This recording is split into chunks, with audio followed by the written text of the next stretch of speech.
Chapter 4, Resources. Part of this lesson will be about defining resources. We're going to explore the various types of resources available to you in your household. For example, we are going to examine how resources relate to economics and review resource attributes. The word attributes means characteristics. We'll also examine a model for maintaining resources, and we will cover resource advantage theory, which explains how resources in one family might give them an increased advantage over other families. This lesson also includes an explanation about how individuals and families allocate or distribute their resources. Every person and family has a limited amount of resources at their disposal. We have a limited amount of money, time, energy, and so forth. So in addition to examining how resources are allocated, we also need to examine the decision-making process associated with allocation. This is important because you will want to make wise decisions about how your resources are used. To gain that wisdom, you need knowledge and education, which are part of your resource stock. Other resources include your health, which is a vital resource. This lesson also addresses cultural perceptions of resources. In other words, where you came from or where you live has an influence on how you value and allocate your resources. This is important because you might marry into a family that has a very different cultural perspective than you are used to, or you might be hired into a job that requires you to travel overseas. Knowing something about how different cultures and societies perceive their resources will prove to be valuable to you in these situations. Finally, we are also going to explore how resources are important to households with respect to consumption, and we will explore various strategies available to you in making your resources last or stretch to their maximum potential. So at the end of this lesson, you should be able to explain different types of resources available to individuals and families, describe the relationships between resources and economics, discuss how resources can be allocated to their maximum potential, explain resource advantage theory, discuss decision-making and resource allocation, describe different cultural perceptions of resources, explain how the consumption of resources can be affected by resource strategy. Again, the textbook begins with a couple of little fun facts to know and tell. An average of 1 out of 3 meals consumed by Americans is prepared in a commercial setting, lunch being the most typical meal to be commercially prepared. That makes sense because people will probably eat breakfast at home and dinner at home if they're going to be preparing their own meals. The other fact is there are nearly 16 million college students in the United States. That's a good number to know because it essentially provides you with information that says that your decision to come to college was a good one because there are millions and millions of other students who have made this very same decision. Let's talk now about resource capacity. Resource recognition and exchange are subjects in this lesson. From an individual point of view, understanding what resources are available to you and effectively using those resources is a lifelong challenge. Exchanging resources facilitates the pursuit of human satisfaction or happiness. Learning new skills and getting an education are examples of resource creation. Individuals, families, and communities are constantly moving in new directions, seeking new ways to trade and network. Resources are mobile, complex, and interconnected.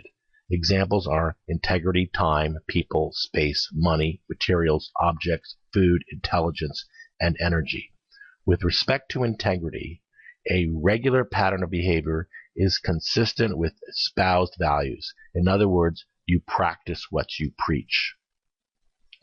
Or public acknowledgement of moral convictions, even if those convictions are not popular. In addition, treatment of others with care by helping those in need, being sensitive to others, is another example of how a pattern of behavior might be consistent with your values. Resources may be exchanged internally within the family or externally between the family and the environment. In other words, resources can be exchanged among family members, and they can be exchanged with other households, neighbors, people you work with, or businesses.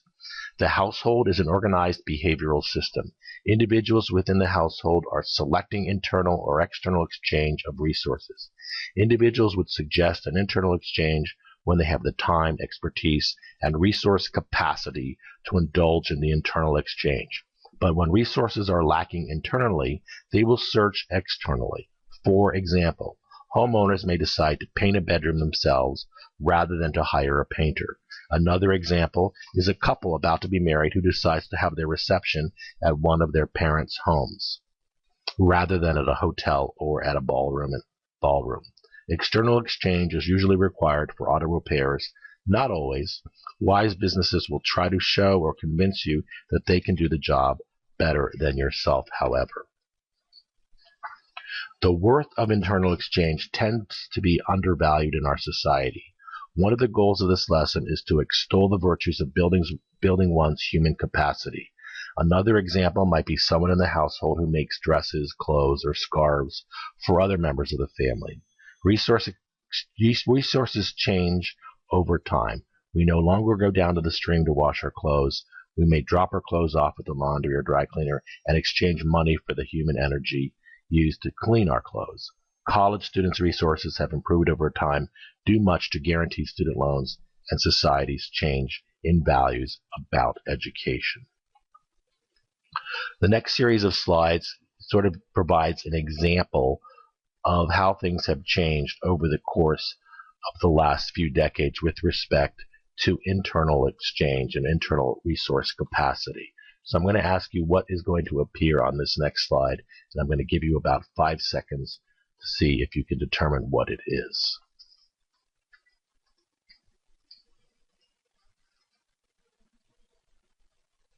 Can you tell what that object is?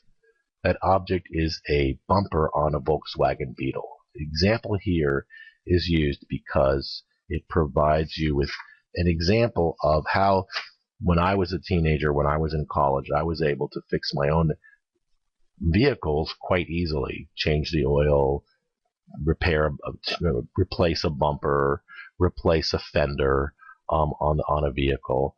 And it was quite easy because it just required a few bolts and a few tools. Today, cars are far more complex and much more difficult to be able to do that type of activity. And many businesses, organizations, car manufacturers don't want you to be able to have the individual resource capacity to be able to do those sorts of things, because they want you to come into their shops and spend money for having them do the repairs instead of you doing the repairs. Now let's talk more about resources. Resources are what is available for you to be used. This includes assets or anything with real value. They can be tangible or intangible. In other words, they can be touched or they can be abstract. Resources contribute to the ability of an individual or family to produce valued outputs. Some of the valued outputs may have value only for the individual or the family. Other outputs may have market value. Not all resources are directed toward long-term goals. Some resources are used to provide for more immediate wants and needs. For example, a librarian who will spend money on lunch is satisfying hunger, a need, whereas the cost of purchasing lunch is weighed against the time and expense involved in making the lunch and bringing that lunch to work. Compare household resources used to resource use to business resource use. Time, energy, and money usually receive the most attention in businesses. This is not necessarily so in households. Household and business resources can take other forms. For example, knowledge, a sense of humor, or a pleasant personality is a resource. What about the ability to get work done across division lines without the person being accountable to you? In other words, the person who does the work is not your boss and not your parent. Another concept associated with this lesson is something called resourcefulness, which is the ability to recognize and use resources effectively. This is important because you don't want to waste or use your resources needlessly. That's because material resources are limited, so good decisions must be made about their allocation. A resourceful person can cope with daily challenges by learning how problems will be addressed in different situations and by then applying them to the new situation.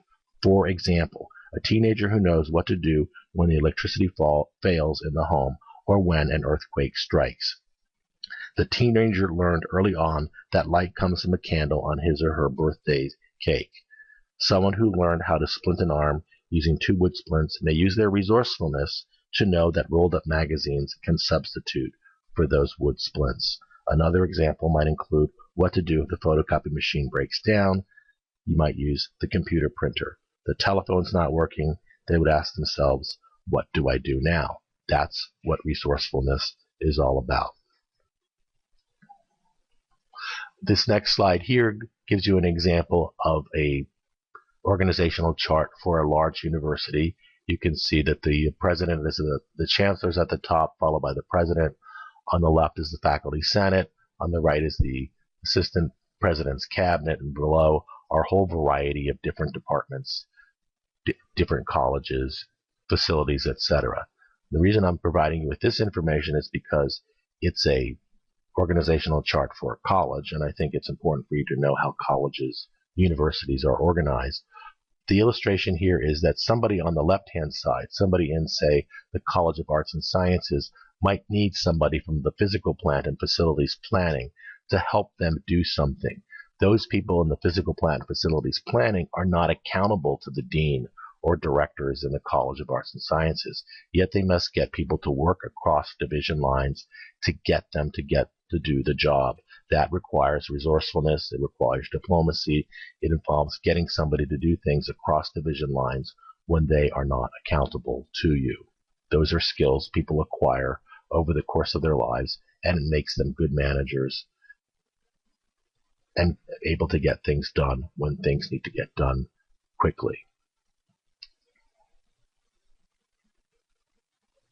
These are some more definitions that I talked with a little bit before. Intangible resources.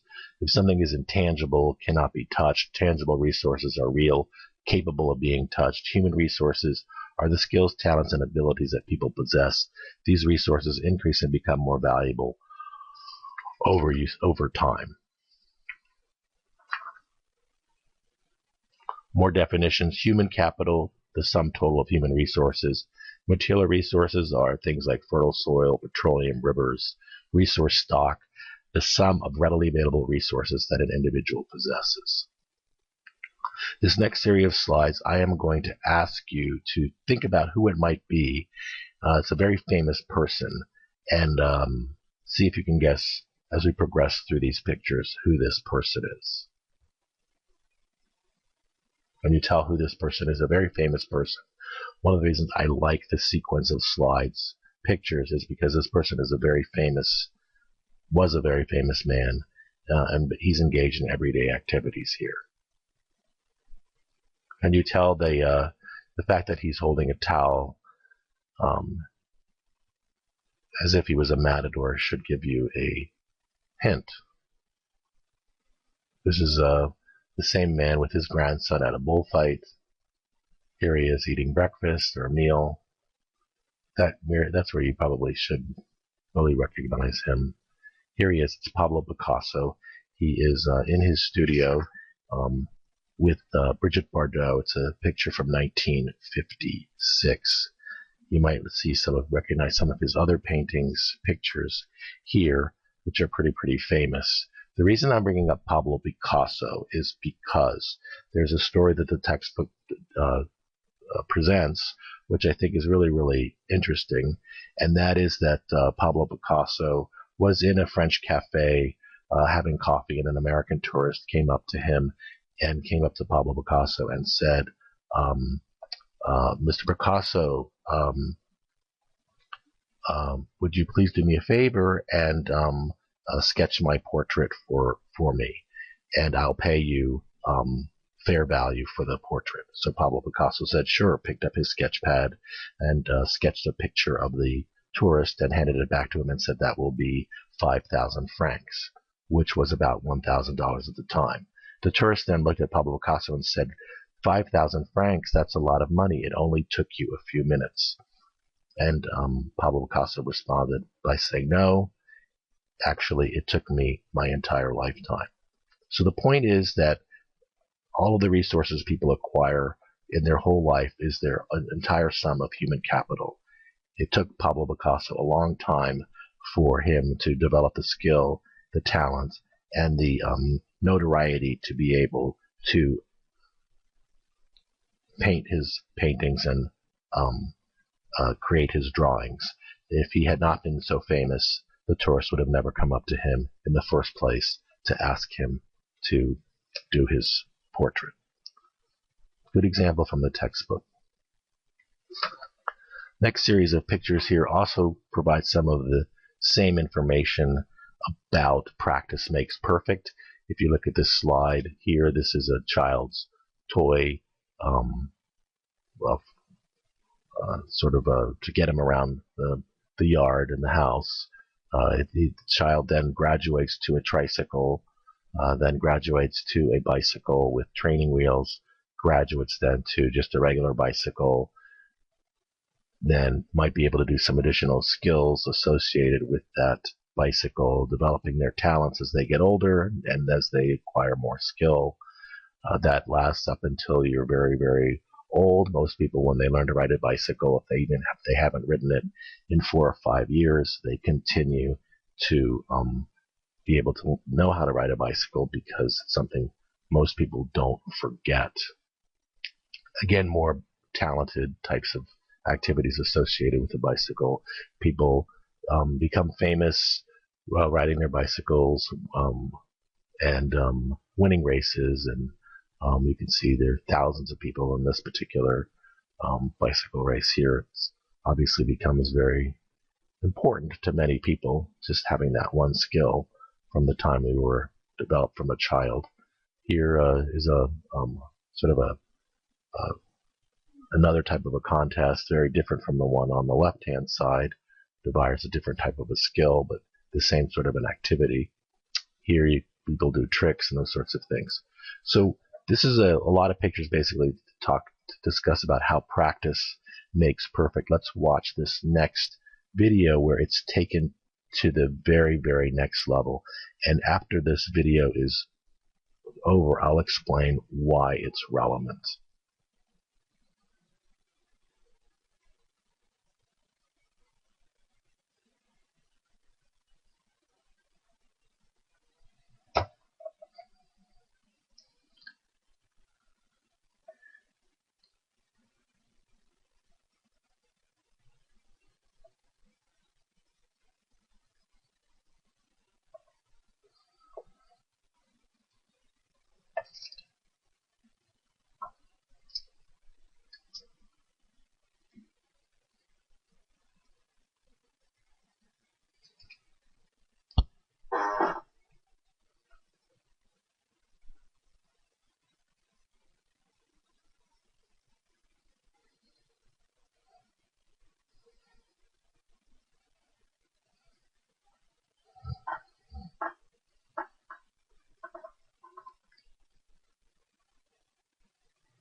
Okay, so that was a very, very interesting video, and fun thing to watch. It basically illustrates, if you look back at here at all these pictures, this is where Travis Pastrana started, right? So then he just graduated to this side, to here, to here, to here, to here, to here, continued to do his tricks, and eventually he was able to become very, very famous for his double flip on the motorcycle.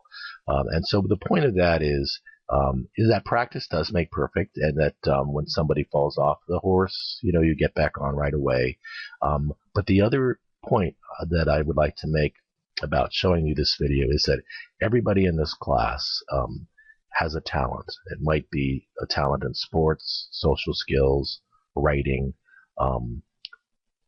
it could be a whole variety of other talents. Everybody in this class has a talent, and so this video is about taking that talent and perfecting it and taking it to its highest level. And I think that is something that's certainly capable of everybody in this course, and it's something to think about. Think about what talents you have and how you can perfect them and take them to the next level. Let's move on to resources and economics. Resources have the power to satisfy wants and enhance lives. People use resources differently and at different rates, and they use resources at different times during their lives. For example, textbook talks about why do children think that spending money on candy or poor quality toys is a good idea. Children want and need to satisfy an immediate personal desire, and they don't have the expertise or the experience to understand the urge. So in the mind of a 5-year-old, the purchase of candy is a good idea. Scarcity, the word scarcity is a shortage or an insufficient amount of supply. In the 1980s, there was a run on something called Cabbage Patch Dolls. Lots of people bought them for Christmas and for holidays, birthdays. The demand outweighed the supply. A year later, stores had an oversupply. This was the case also with something called Beanie Babies. Could it happen to iPhones? That's a good question. Other products that are being sold today. Scarce goods are economic goods. Food, clothing, and shelter are other examples of economic goods. So are parks, trees, and clean air. Leisure is also an economic good because most people feel they do not have enough leisure time.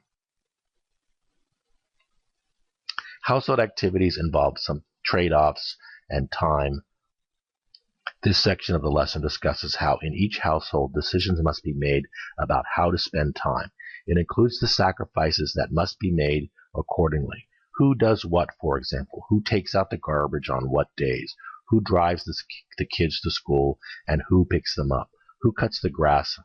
Who does the dishes? Who does the laundry? Who walks the dog? Are you going to have dinner at a restaurant, or are you going to be eating at home? Do you hire a gardener, or do the gardening yourself? Do you hire a person to clean your swimming pool if you have one? You might be considering all of these decisions because time is money. You might make more money per hour at your job than it would cost you to hire a neighbor's kid to cut your own lawn. On the other hand, maybe you want to do this job yourself because it gets you outdoors and for exercise. Those are all things people consider with respect to how they allocate their resources and the decision making that must take place to make intelligent decisions about those resources. This section is about a concept called opportunity cost. When a person quits a paying job to stay at home and raise children, that person is trading off the job in order to raise those children.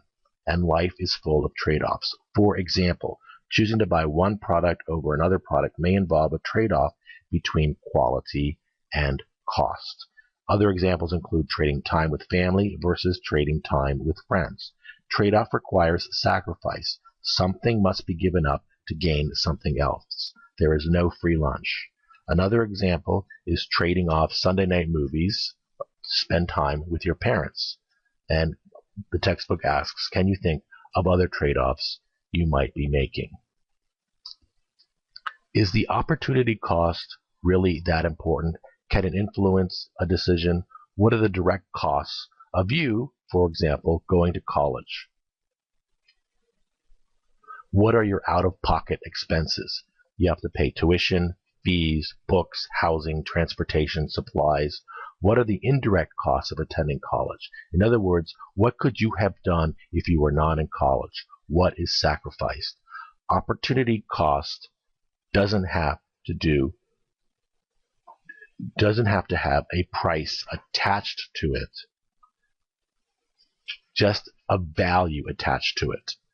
If the opportunity cost is too high, the decision to go or continue in college will be foregone. This often happens with athletes. If professional teams will hire them, athletes could lose millions of dollars by remaining in college. So college athletes often leave college to join a professional team. So what is the opportunity cost of going to college? Remember, the opportunity cost of anything is the single highest valued alternative to that particular decision maker when a decision is made. The opportunity cost then varies from person to person. Think about what is your opportunity cost for attending college. What did you sacrifice? Even with all of the opportunities available to you, you just still decided to go to college. Why is that? If you look at this picture here, you can see somebody could have decided that they're going to go to work full-time instead of going to college. That's at the top left-hand side. The top right-hand side is somebody could have gotten married and decided to purchase a home. Bottom left-hand side, travel. Middle, bottom, hanging out with friends. Far bottom right side, you could be skiing or snowboarding someplace instead of going to college. Those are your opportunity costs. This video here is 7 minutes and 55 seconds. I provide you with a link to it from the website. I think it's worthwhile watching. You will get some more additional information about opportunity costs. We'll skip it at this time because we've already covered a lot in this particular lesson. But you should watch this on your own at another time. This next section is about the law of supply and demand. The law of demand states that if all other factors remain equal, the higher the price of a good, the less people will demand that good. In other words, the higher the price, the lower the quantity demanded. The amount of a good that buyers purchase at a higher price is less because as the price of a good increases, so does the opportunity cost of buying that good. As a result, people will naturally avoid buying a product that will force them to forgo the consumption of something else they value more. Like the law of demand, the law of supply demonstrates the quantities that will be sold at a certain price. But unlike the law of demand, the supply relationship shows an upward slope. This means that the higher the price, the higher the quantity supplied. Producers supply more at a higher price because selling a higher quantity at a higher price increases revenue. Unlike the demand relationship, however, the supply relationship is a factor of time.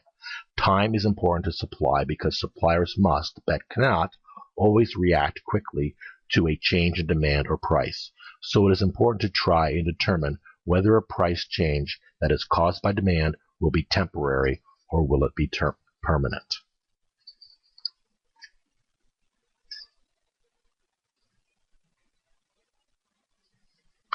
Here's some more definitions. Economic well-being, the degree to which individuals and families have economic adequacy and security. Allocation and recognition of resources is critical to goal attainment. Regulation of resources and economic resources and employee benefits are also discussed in this chapter. Economic well-being refers to the desire for or extent of protection against economic risk, such as the loss of employment, illness, bankruptcy, bank failures, poverty, and destitution in old age. It is a function of many variables in several combinations, including monetary income, financial assets, human capital, durable goods and services, time, ability to manage, control over financial affairs, and resources. Economic well-being is often used as a measure of quality of life.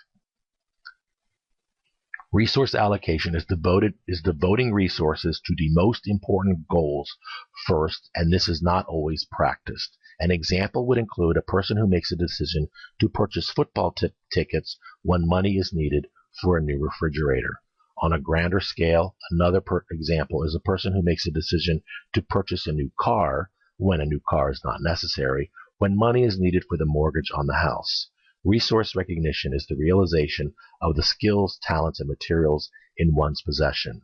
It also includes awareness and confidence about their resources and how they will be allocated. Another example might have to do with where you're going to put your time when shopping. Are you going to shop at one grocery store, or are you going to shop at several grocery stores? Are you going to visit Best Buy, Fry's, Costco, and Staples to shop for a new laptop computer? What about when you are in the market for a new automobile? Will you shop around then? It depends on the purchase and how much money we are going to spend. If you're going to spend a lot of money, then you're probably going to take lots of time to make the decision. If, on the other hand, we're just shopping for, say, a light bulb, then the purchase decision might be short. Another variable in this example might be the young college student who enjoys shopping. So the college student may take lots of time shopping because the activity of shopping provides a pleasant experience. However, I think that many of us will first do our research on the internet for many of our purchases.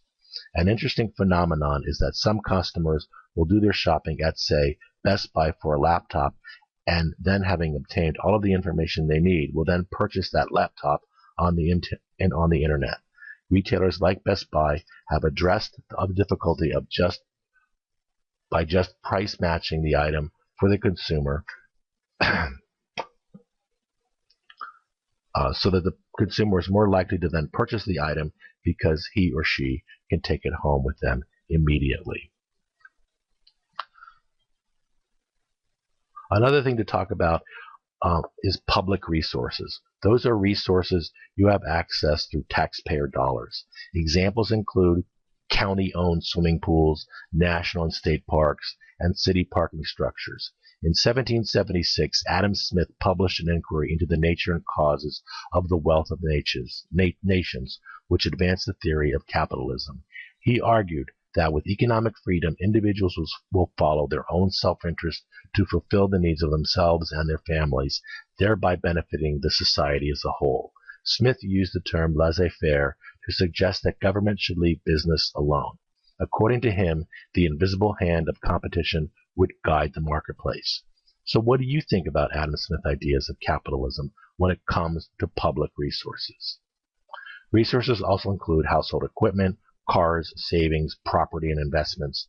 Those are all forms of wealth, whereas commissions, wages, interest, dividends, bonuses, and pensions, and royalties are forms of money income.